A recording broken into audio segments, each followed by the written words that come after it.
E hoje quem faz a pergunta aqui é você. Nós temos aqui um especialista em direito trabalhista dentro do estúdio, o Dr. Marcelo Martins, que está aqui respondendo dúvidas dos telespectadores. E eu já vou fazer mais algumas perguntas aqui, Dr. Marcelo. Tem uma pergunta que eu achei interessante aqui, o Daniel de Brusque, Santa Catarina.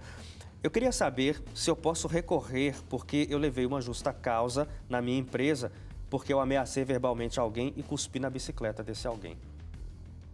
Pode recorrer contra uma justa causa numa situação como essa? A justa causa ela é regulamentada na CLT pelo artigo 482. E existem lá vários, está elencado vários itens, né? De A a F você tem motivos para ser apenado com justa causa. No caso, o cidadão realmente extrapolou, né? Porque ele cometeu um ato de indisciplina, né? Se a bicicleta é do chefe, aí muda a figura, porque aí passa a ser um ato de insubordinação.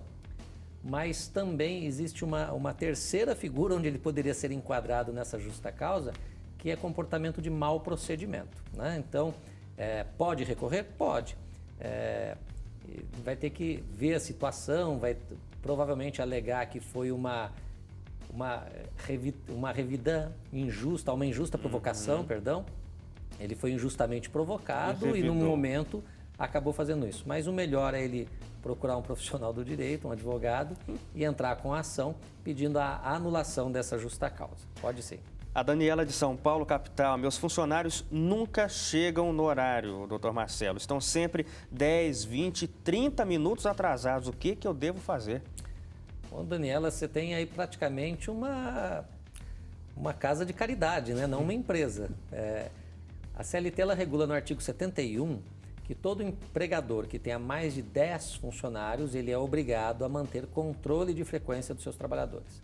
Não significa que se ela tiver menos de 10, ela não possa tê-lo. Pode e é até recomendável que o tenha, justamente para fazer esse tipo de controle.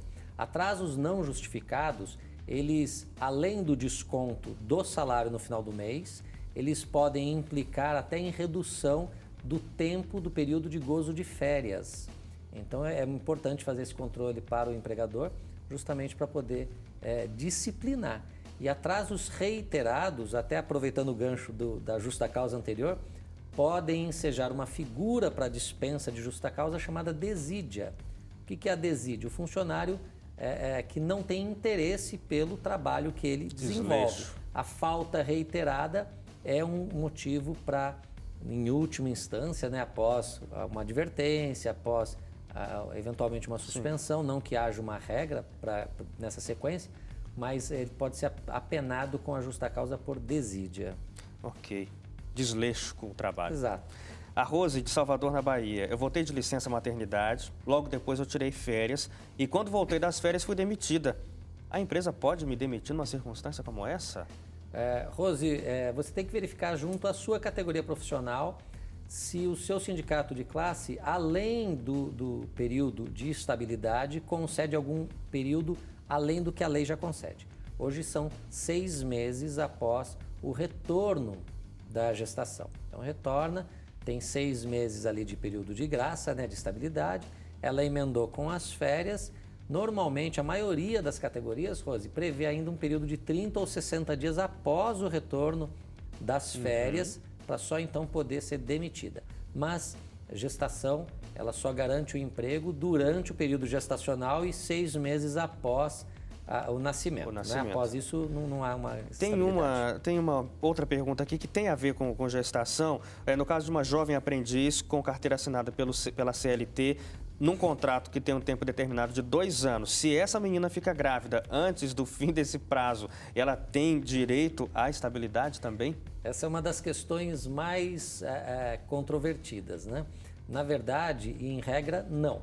Não há estabilidade para contratos de prazo determinado. Por quê? Havia uma condição no início do contrato que era justamente o seu término, né? O que pode haver nesse caso é só a suspensão do contrato pelo período. Se esse período gestacional ocorrer dentro dos 2 anos, um pouco antes ou um pouco depois, o contrato ele fica suspenso e terminado a gestação, né? Ou terminado o contrato, o que acontecer primeiro pode haver o rompimento. Seria a mesma situação para alguém que sofre um acidente nesse período de contrato de 2 anos. Se ele sofrer um acidente, ele não tem direito à estabilidade. Ele tem direito à suspensão do contrato de trabalho. O contrato fica em pausa. Até que retorne. Retornou, teve alta, ele não pode pleitear a estabilidade aí prevista no artigo 118 da Lei 8.213, que é uma lei previdenciária com aplicação na CLT.